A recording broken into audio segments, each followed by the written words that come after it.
may big influence sa pag-iwan ni Carlos Yulo sa sariling pamilya. Welcome back po muli sa aking channel. Kung first time po inyong manood, don't forget to click like and subscribe.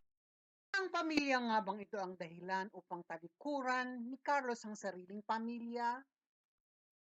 Bago ang lahat ay isang congratulations kay Liza Andrea Yulo para sa nakamit niyang award.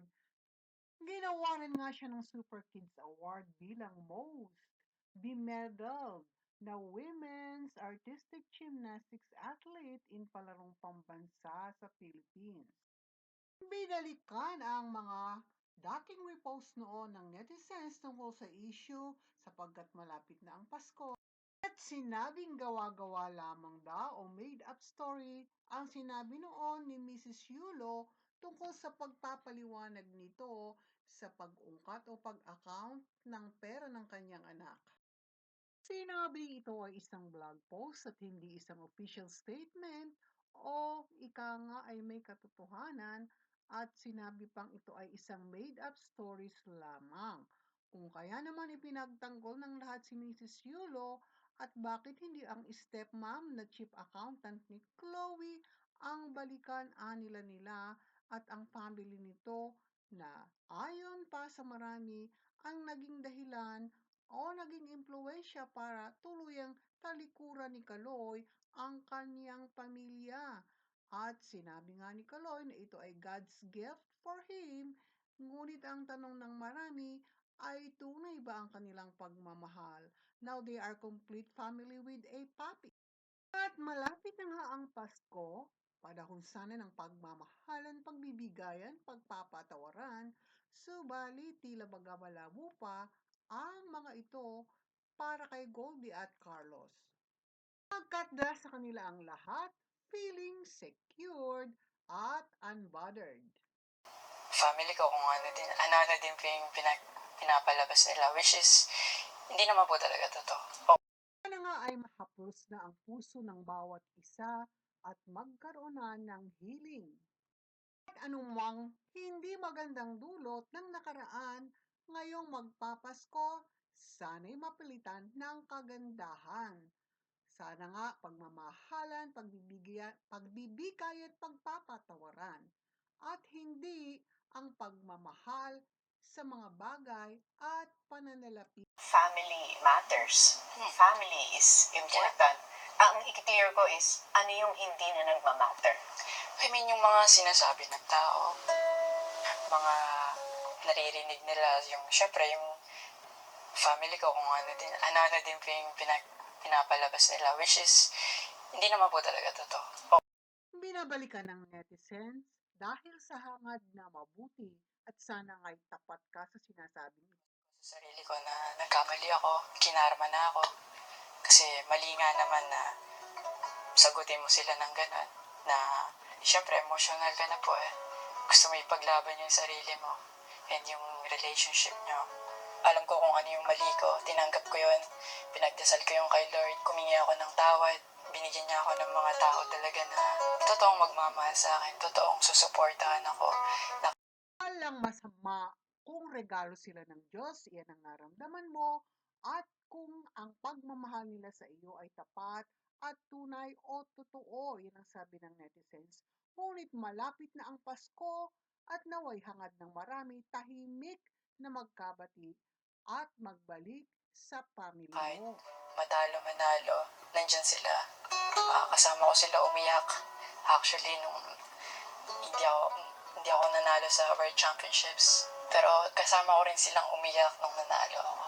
Ayun yung para sa akin, gift din ni Lord. Hindi lang yung pagkapanalo ko, pero yung mga taong pinalibot niya sa akin, kaya ko mahalin po. Huwag magbulag-bulagan dahil lamang sa iyong tampo o hinanakit o di kay magpabulag sa ibang tao. Tanawin at iyong liniin, isipin na ang tunay na pamilya mo ay nandiyan mula noon hanggang sa ikaw ay marating ang tagumpay. It happened to me na, so I know how it feels like na your own blood is like parang putting you down, na hindi naniniwala sa'yo. Family first, pero family first should be the first ones also na sinusuportahan ka, pinoprotektahan ka. So parang sa akin po, doesn't make sense or hindi po nagtutugma yung family first dapat. So family first should be the first ones to love you and support you unconditionally. May sariling isip at desisyon, ngunit ang pansin at focus sa iba ay tinuon, iniwan ng pamilya.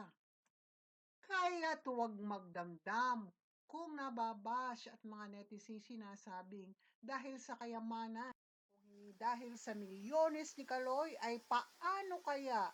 Kung wala kayang pera si Kaloy o si Unano, ano kaya? Walang mga delikadesa, pilingero, at ang daughter ay mana sa ama, at kung ano-ano pa pong masasakit na pananalita ang ibinabato tuloy sa kanila.